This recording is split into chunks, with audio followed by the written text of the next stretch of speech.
All right, welcome back to the Outrod Garage. We are here with some exciting news for you guys. This is the gift that just keeps giving. Actually, gave us one bad gift, but the rest of them have been pretty good. We've been happy so far. And we did the little teaser with you guys last time, and I apologize for that, but I just had to do it because we actually got good news inside this thing. And so, very first thing is we want to remind you guys to subscribe to the channel, share the link, tell your friends about us, give us a thumbs up, a like, leave a comment, tell us how good looking we are, tell us how ugly we are, doesn't matter. We won't say who's who, we all know who's the ugly one. Anyway, we appreciate you guys coming by and spending time with us. And so, without further ado, we are going to show you. Alright guys, see, ye old wagon is going to the sandblaster, but what I wanted to do was get some of this other stuff out of the way, so when he's blasting it, he can just go right where that stuff was. That way you don't have a weird line or something weird like that. And all this stuff is going to come off anyway.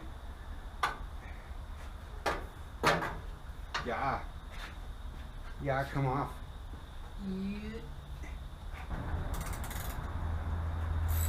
I mean, it's got a bunch of these clamps that we're going to save. That way that stuff we don't have to remanufacture later on. But these little clamps, I mean, they're not hard to make, but it gets a little cumbersome when you have to make 9 trillion of them. Yeah. Make a mess, you know it is.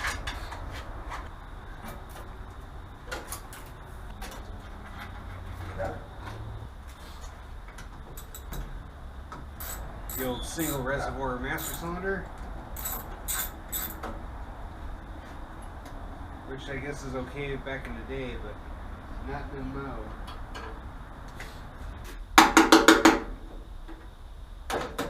Okay. Oh man, my master cylinder.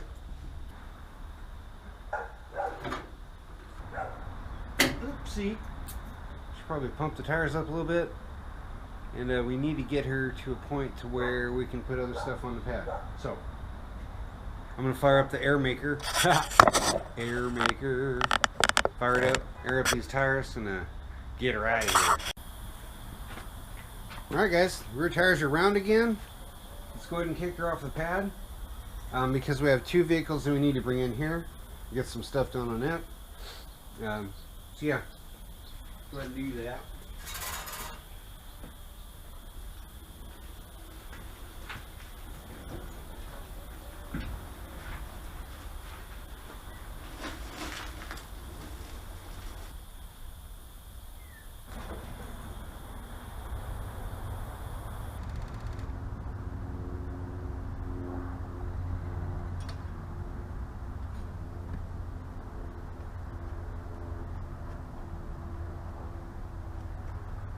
Well, poopy farts. Add a gas again. That's alright, there's enough room here that we can pass through here. No problema. So, hang on. And then you're going to be able to see the rest of the teardown, and we're getting the 55 loaded up on a trailer. May not be today because it looks like rain again. I told you this is the rainiest year in recent history, this is for sure. Right. We're going to get it loaded up, hauled down to the sandblaster, get some blasting done on the frame and the front firewall, and we'll proceed to that point. So without further ado, the 55 Chevy 2-door gasser wagon, the engine, the present, the gift that it's given to us. Check this out. All right, Tommy, I'm on the camera here for a minute. So we got this. Looks to me like it's a 355. It is a 30 thousandths over small block 350, so that makes it a 355. We got all kinds of nice stuff like head studs. You can see right there, you saw in the previous video that we had roller rockers, roller lifters, which go along with a roller cam. And we did have the present of some water in it, but we don't like to talk about that at this point in time. Anyway, so right now, we're going to show you what we have been talking about for the past 3 or 4 days, and we're very, very excited to see it. So, Tommy, why don't you get in there and pull the lid off and show us what they're doing.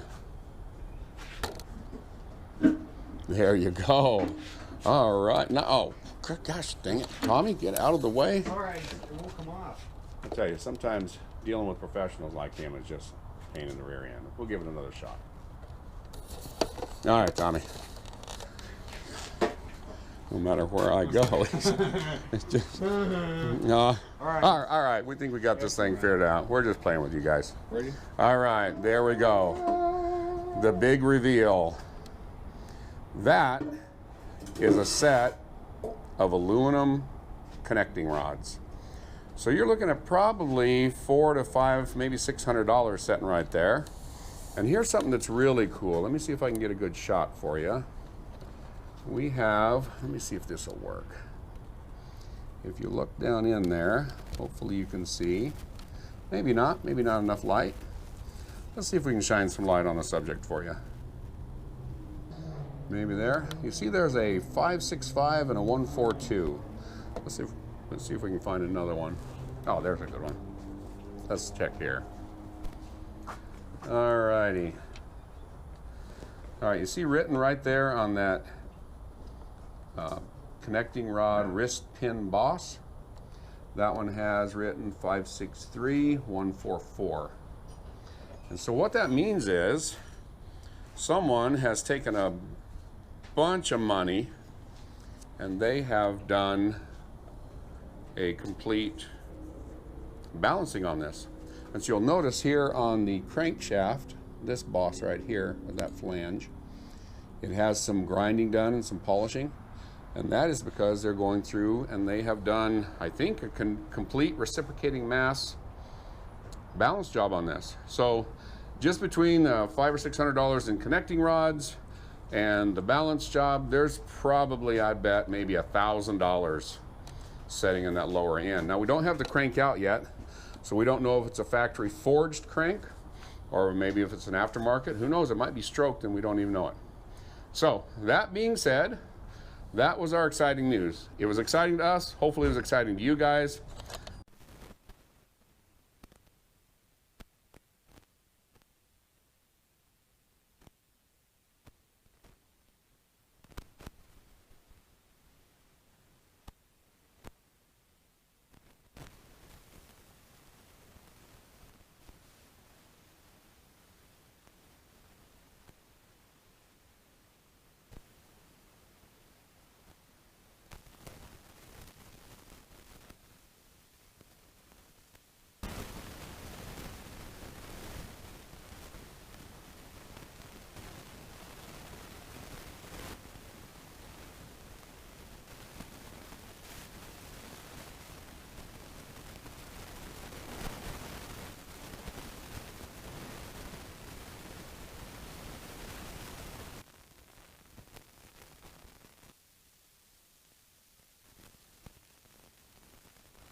Well, you can see here on this journal that we have some little lines in it, some little tiny lines.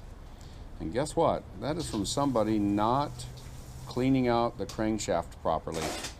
And so on a crankshaft, you have these little holes here. Each journal will have a pair of 2 holes, and so oil flows through that so that it goes to the rod bearings.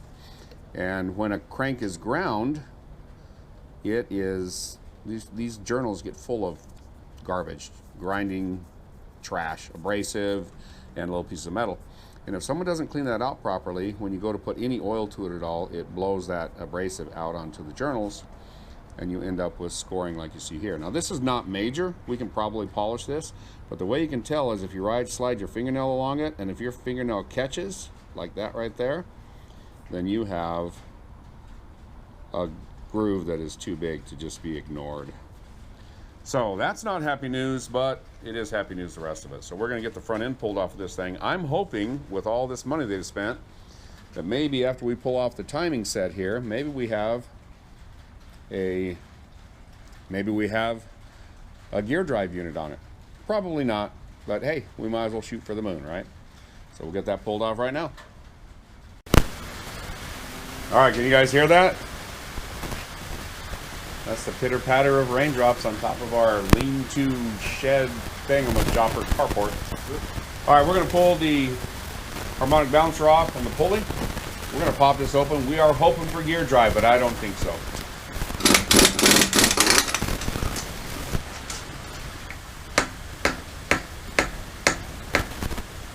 We're getting a puller for it, but I was hoping to do it the easy way or easier. Certainly don't want to bend it. I've never seen this done this way, but they've actually welded inside the crankshaft. You see right there, they've welded inside there to give it the additional weight so that they go through and balance the entire crankshaft, rods, pistons, etc. So I've never seen that, but I guess that's the way they do it.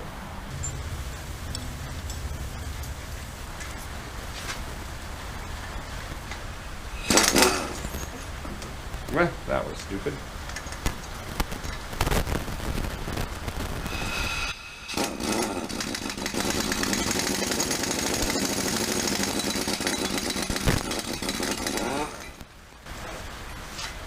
Alrighty. Neat. I got it. Tommy's a hungry boy today. Yummy. So this is called a timing chain cover. And this is a cast aluminum one from Engine Pro. I don't know who Engine Pro is, but that doesn't mean. Could you grab me that magnetic box, the one that's half empty? I told you before that Allen bolts look really cool, but they're really a pain in the butt to deal with, but they look really nice. So sometimes they're very effective in what you're doing. You know, you get in a counter something situation, like the piece we built for Mike Markham's Jeep. That worked really well on that. But in general, it's just a pain in the booty. I just keep on throwing those on the ground. Anyway, I'm excited to see. Maybe I would expect at least to have a double roller timing chain. That would be pretty standard. Even on just a standard rebuild, you'd upgrade to a double roller. But we'll see. So far we've been surprised every time we turn around on this thing.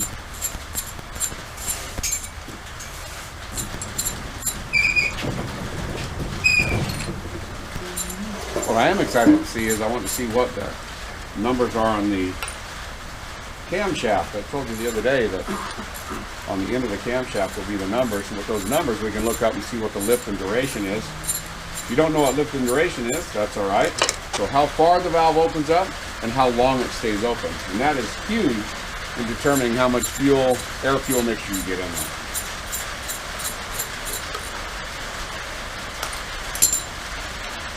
Alrighty, let's see what we got here.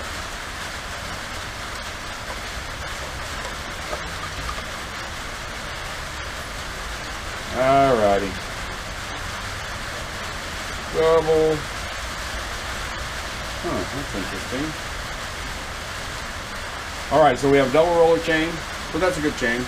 But we got something going on here, and this is, I think this is a preloaded spring type thing, and it rides against housing and keeps the camshaft in the right location. So that's sort of cool. But that means that right now I cannot see what the numbers are on the cam. So we'll get this pulled apart and we'll go from there. Now this is to advance or retard the timing. So this actually is a very, very expensive unit. It's not just a regular thing you do on a rebuild. So, and while we're at it, I'm going to show you something real quick about those aluminum rods.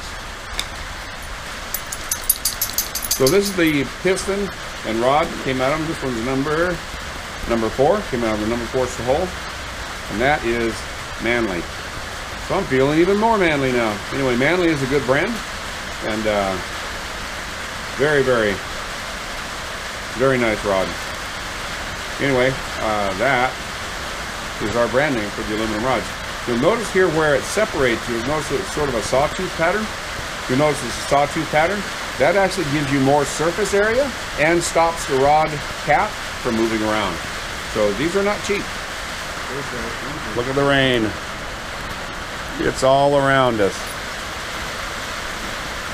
We're staying in our 3 square foot area that doesn't have rain in it.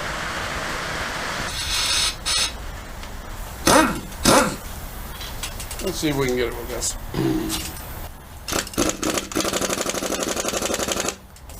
All right, Tommy, tell us the good news. All right, well, so the whole purpose of a stud is you screw it in and it gets tight, right? So now the stud will take the strength, not the block. It's a great way to go. Excepting they have to be tight. Anyway, want to let you know that. So if we would have fired this girl up, that guy's loose. We would have been in trouble. Loose. Loose. And you know what we say around here when we find something like that? Wah, wah. All right, the next big unveiling. This is a very expensive system. It's called Hex Adjust. And it is so you can, like I said before, you can adjust the timing on it, advance or retard it. And that's I'm not huge money. It's not like thousands of dollars, but probably a couple $100, I bet. Let's see what we got here. So because it's raining, since this engine already had water in it, we're just going to throw all the parts out in the yard.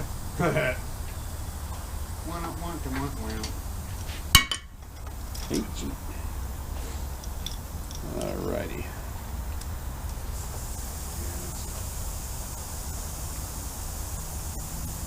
And there are no freaking numbers on this. Maybe they're on the back side, who knows.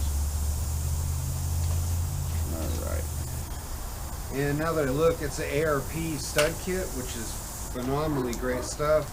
You'll see all the drag race guys use that stuff. So just because these studs are loose do not mean that they're inferior. The ARP's been doing stuff for a long time. They just weren't installed right. Alright, I'm going to pull out the camshaft right now. It'll probably be easier with the crank out. Alright, so this is the lobe I keep talking about. Hopefully you can see that. And that shape right there, see how it's almost squared off on top? Has a lot of duration on it. But you can do that because you have roller rockers, so you can ramp it up really fast, hold it open for a while, and come back down. So I don't know. We're going to look at some numbers on this and see if maybe one of these numbers tells us anything. I'm not seeing a manufacturer at the moment. CWC, that means nothing to me. EP, that means nothing to me. Nope, here we go down here. Competition cams. Gives me the information. Look at that rust on the back side of it, so we'll need to pop that off and verify that bearing back there. Alright, I will sand this up. We'll get a competition cam's number. I'll give you the lift and duration, and because it's continuing to rain, we may just finish this up here pretty quick. Alrighty, so we have our work cut out for us. We've got to get this crankshaft taken care of, and we basically have it tore down. We're going to leave this in here for now until I find out who we're going to have do it, so that it doesn't, they say they can bend, so anyway, we'll wrap this up. Hold on 1 second. Alright, well, today was an exciting day and a little disappointing as far as the crankshaft's concerned, but it'll cost $100, $150 to fix that. Anyway, we appreciate you guys coming and checking it out. We found great manly rods. We found a really nice adjustable timing set on it, so those are positives. And we'll get this taken care of, a new set of rod bearings and main bearings, and grind the crank or polish the crank. We'll get it all wrapped up. So we appreciate you guys coming by. Remember to subscribe to the channel, give us a thumbs up, a like, share the link, leave a comment, and more importantly, just tell your friends about some of the stuff we do. We're going to be doing even crazier things in the future, but this is crazy for us right now. So anyway, we appreciate you guys coming by. We're going to get out of this wet weather. Wet weather for us anyway. I'm sure you guys get a lot more of it. I know, right there, like all complaining at 70 degrees and 7 degrees and a little bit of rain. Yeah, I'm not a duck. I don't want to be in the water all day long. So anyway, we appreciate you guys coming by and checking out what we're doing. And as always, thanks for watching.